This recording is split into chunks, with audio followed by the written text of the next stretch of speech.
You're not making money in your business because you don't know how to sell. And that's what's killing you. And we here to fix that. Welcome to Karizme, where we help women transition from corporate life to becoming an entrepreneur to launch and grow profitable businesses. So, in this video, we're going to talk about how to dominate sales as a new business owner. Okay, so I'm going to go 5 different things that you need to do to dominate sales in your business. All right. So, number one, you have to understand your ideal client's pain points. What is the reason why they want to get what you're offering to them? What is exactly the reason why they want to get the stuff from you? Is it clothes? Is it food that you're doing? Whatever the service, whatever the business that you have, you offering something. But why do they need it? Why do you feel like they need it? Not why you feel like you need something like this. So you offering them to them, thinking like this is why they also want it. People have different needs, right? Your goal as a business owner is to anticipate the need that they would need this for and sell them based on that need. Okay. So some things are an easy need. Some things are a deeper need. But most of the time, it's a really easy need.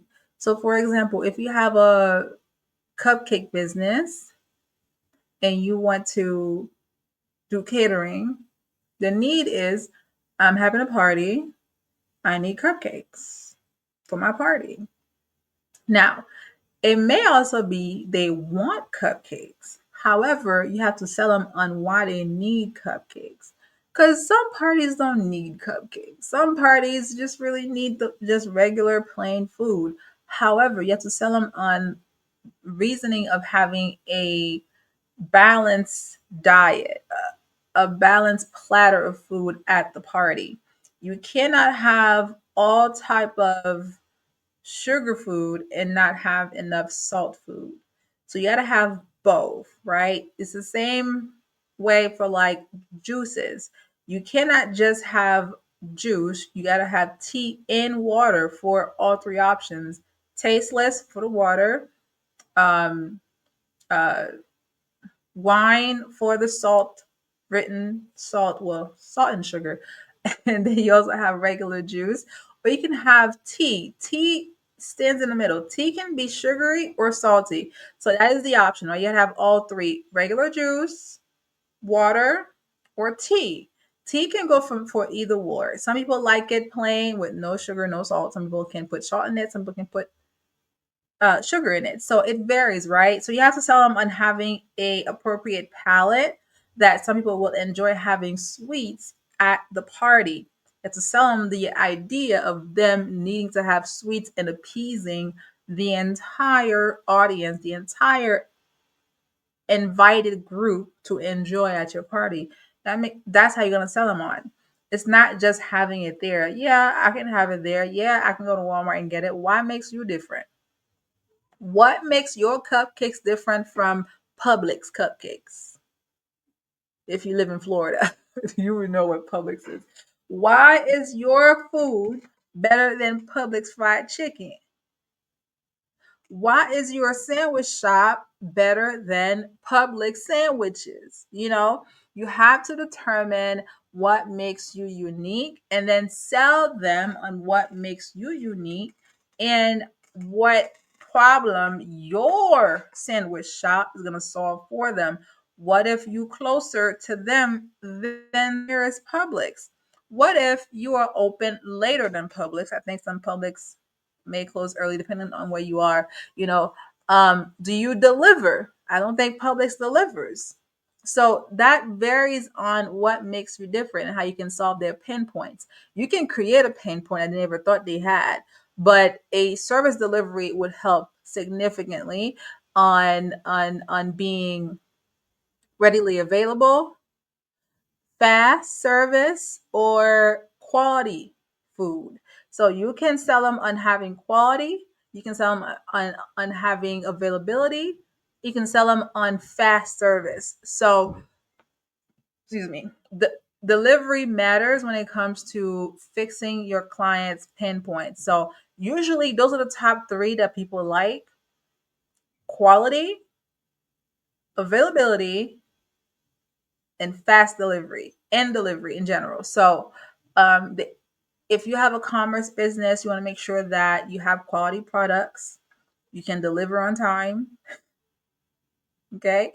Or you have what you have the item that they have available.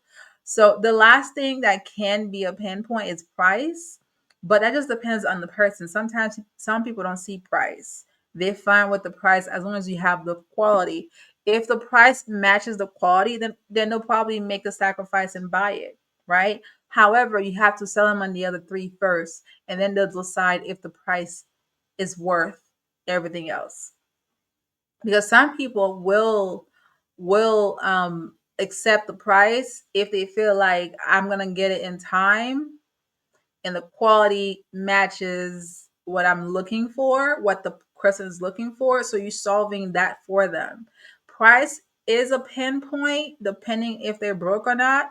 But sometimes broke people buy expensive things that they don't need. So that's up to them to deal with that repercussion, not you. Your job is to sell them on the first three, okay, of the pain points that they want to solve: delivery, quality, and oh my god, I'm losing it. Availability, okay? Having the item they need, what they need, have having the service or item they need, delivering what they want and need, and having the quality for what they want and need. Okay, these top three, and then they'll rationalize the price. Okay, all right. So the second thing is you have to think about is to develop a solution focused sales pitch. So your sales pitch need to need to absolve these three things in the sales pitch most of the time. If you don't solve these three things in the sales pitch, you're wasting the person's time. Okay. You have to sell them on you being high quality. You have to sell them on you being available and, and deliver on time. You have to sell them on I need to write this down because I'm just talking off the dome. Quality,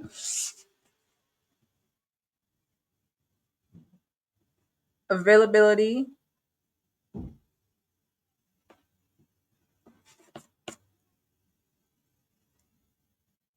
what did I say again? Oh my goodness, I'm having I'm having a blank. Um, delivery. There you go. Can you deliver? Do you have what I need? Availability, and does it have quality? Right. So these three things, and the fourth one is price, but price is subjective for most people. Okay. So you have to sell on these four things, but the first three will determine if they'll rationalize the price or not. So your sales pitch needs to touch all these three things.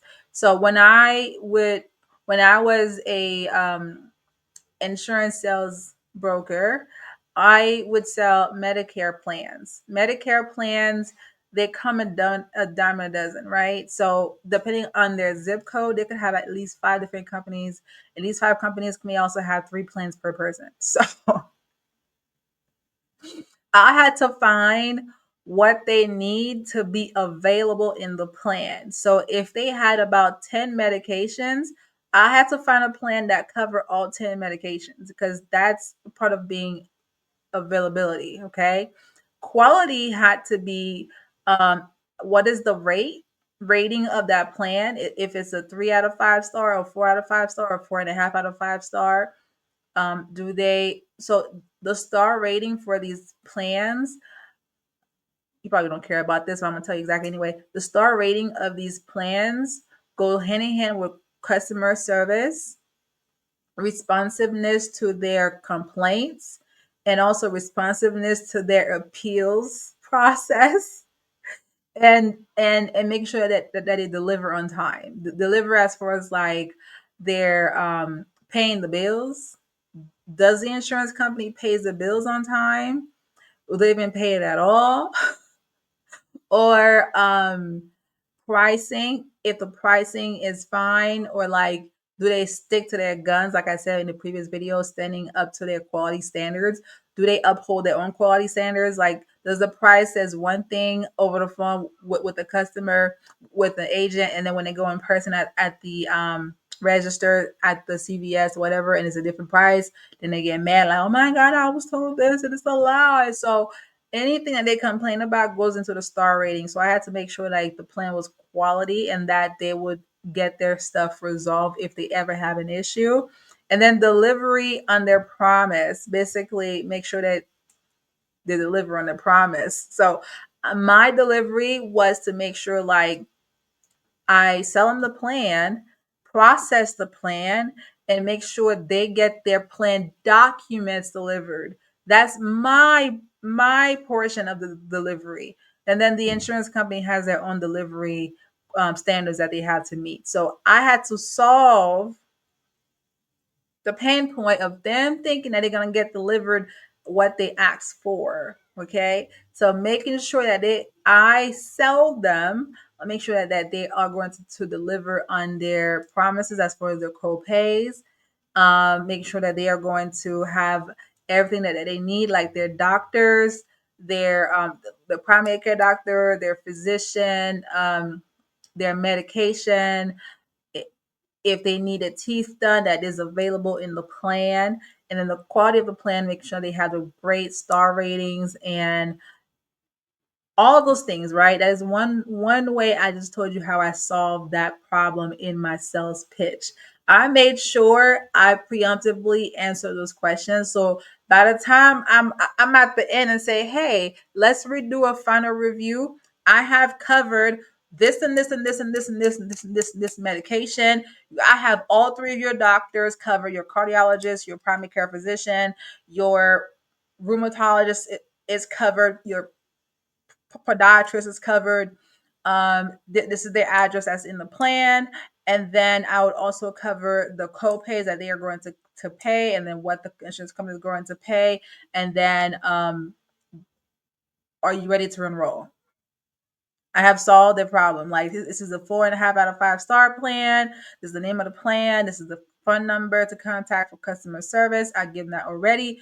If they by chance they don't receive their items within 2 weeks, I will make sure that you receive you're going to receive your plan ID. You're going to receive this particular card for your groceries. You're going to receive this particular card. I don't know. I made sure I listed all the stuff that they should receive in the mail. Should they have any questions, this is the phone number to call. If they have any questions, then I give them my phone number as an agent to call and follow up. And then I also follow up because that was my process to follow up in 2 weeks. Hey, this is Loudwine. I want to call you and see, did you receive X, Y, and Z? Great. I'm so happy. If you have any questions, please call me.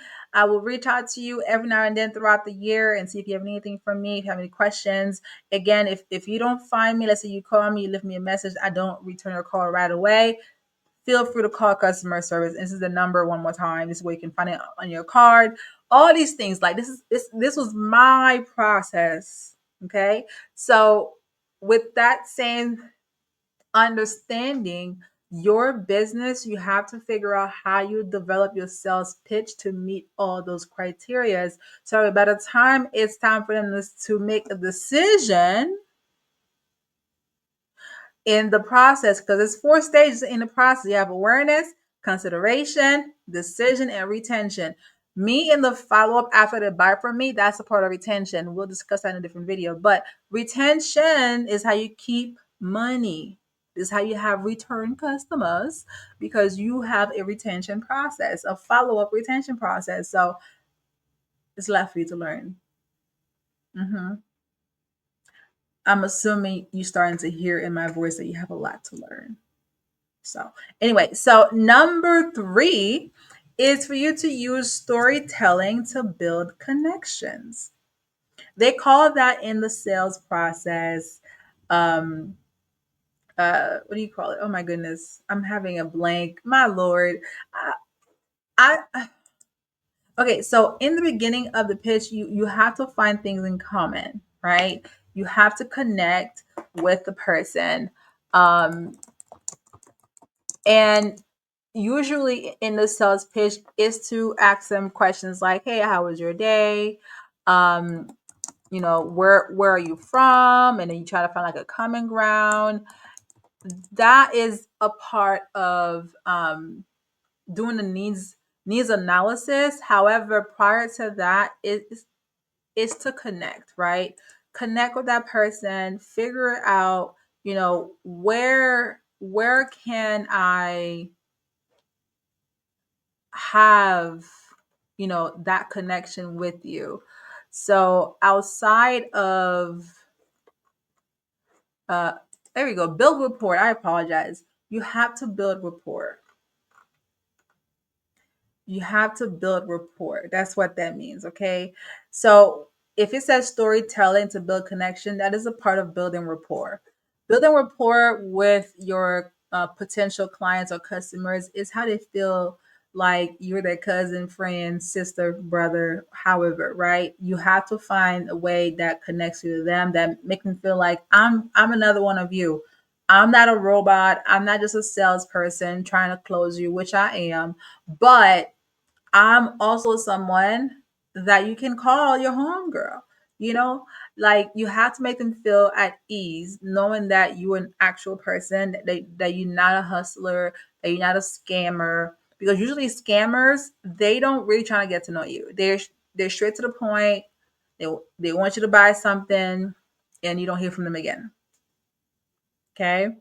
So find a common ground. It could be family related, it could be city related, it could be activity related, interest related. Find something that connects the two of you. So if someone says, like I like to go hiking, I like working out, and then your follow up question is, what do you do for workout? And then they'll tell you, as an example, oh, I run the treadmill, or like I do the treadmill for like an hour, and or I do the elliptical.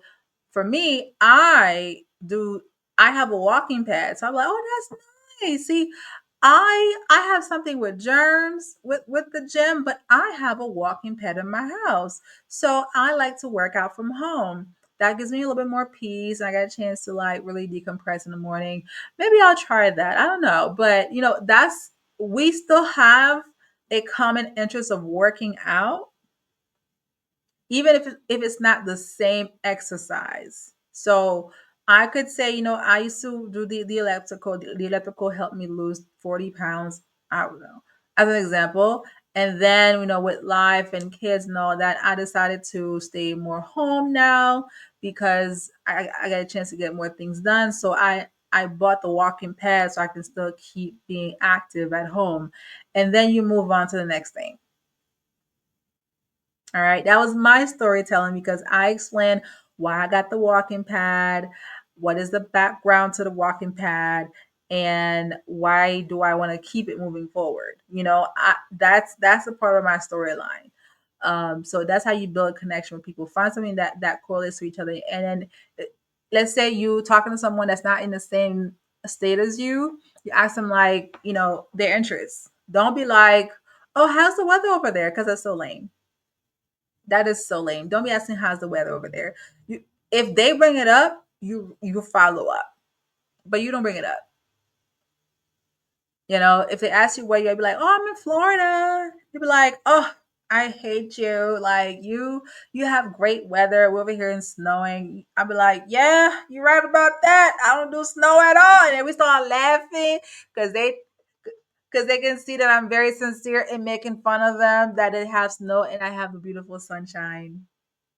You know, they find it appealing because I make them laugh. Make people laugh. Y'all be too serious in business.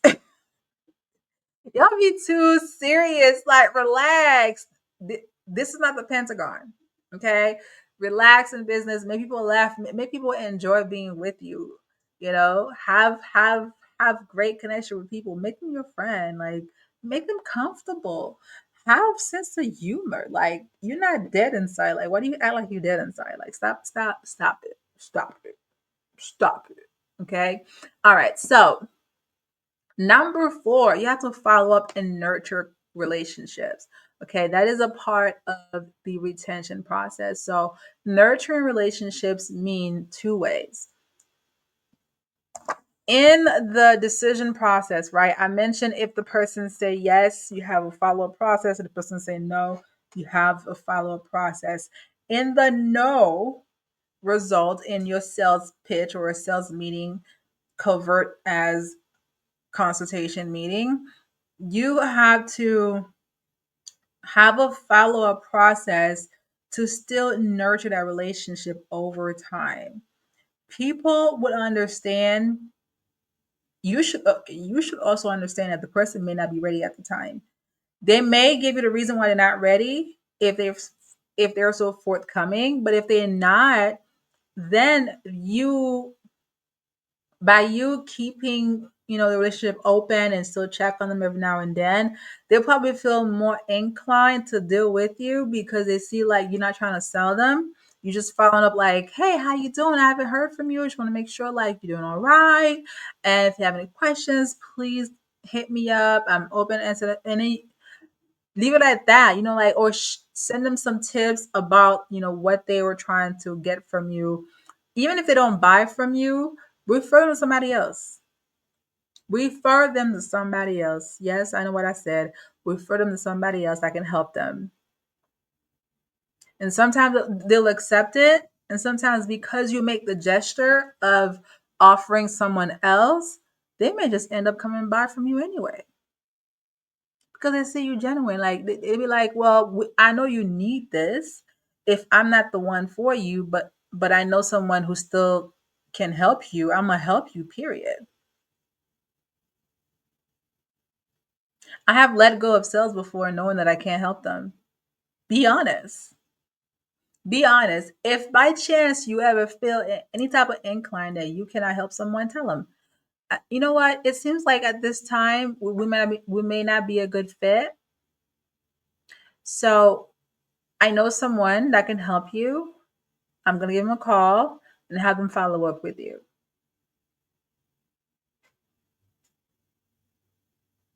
Easy as that. And if by chance that person end up helping them, guess what? Your generosity, even if they would refer people to the new person you sent them, they'll refer people to you because you help them knowing that you didn't have to. You didn't have to help them. You didn't have to send them somewhere else. You didn't have to. You could have been upset about them not doing business with you and you just acting funny and they start acting resentful, and next thing you know you sullied their version of you in their eyes. But because you didn't take it personally, now you have kept an honest and respectable view of yourself in their mind. So they're going to send people to you when they realize that you can help them without being bullied, without feeling like they were coerced into being sold. All right. So, last one on this list is to offer trial experiences to build trust. If you know for sure they really need your help and you don't want to send them somebody else, tell them, like, you know what? Let's try this on a trial basis. I'm going to give you 1 month. If whatever you're offering can can only, if what you're offering is a 3 month process or a 6 week process, and you're like, you know what? Let's do one session, then you tell me what you want to go with that. It's the same way that these software platforms give you a trial period to test out the software, and then you can decide if you want to continue after the trial period. Some give you 30 days, some give you a full week to test it out. So it's up to you to take advantage of the trial experience. because they allow you to, okay, I'm allowing you in for a particular time. Still have boundaries and test it out. If by chance we're not a fit, I wash my hands. Okay. If by chance, what I have to offer doesn't meet your needs, then that is perfectly okay at the time. Right. You ever had these people like that message you on LinkedIn offering you things that you didn't really want? But sometimes I get people who message and follow up with me later, be like, hey, I know this wasn't the right time, but are you ready now? Type of situation. Like, I appreciate when I see other business owners having a sales process. Like, I love seeing it. Like, I know it's a sales process because I'm a business owner, but for no, most people don't know this is a sales process. I know because I used to be a sales producer. So, for me being on the other end of a sales pitch, I get it, and I respect them for it. So, in the feeling of building trust, I respect their process. Even if I say, no, I'm still not ready, but I respect it because they even try. Some people don't even try. Can you believe majority of business owners don't have a follow-up process? They have a one and done mindset. And that's what we want to fix starting with this channel. So, comment below any good takeaway that you have from anything I said in this video. Okay.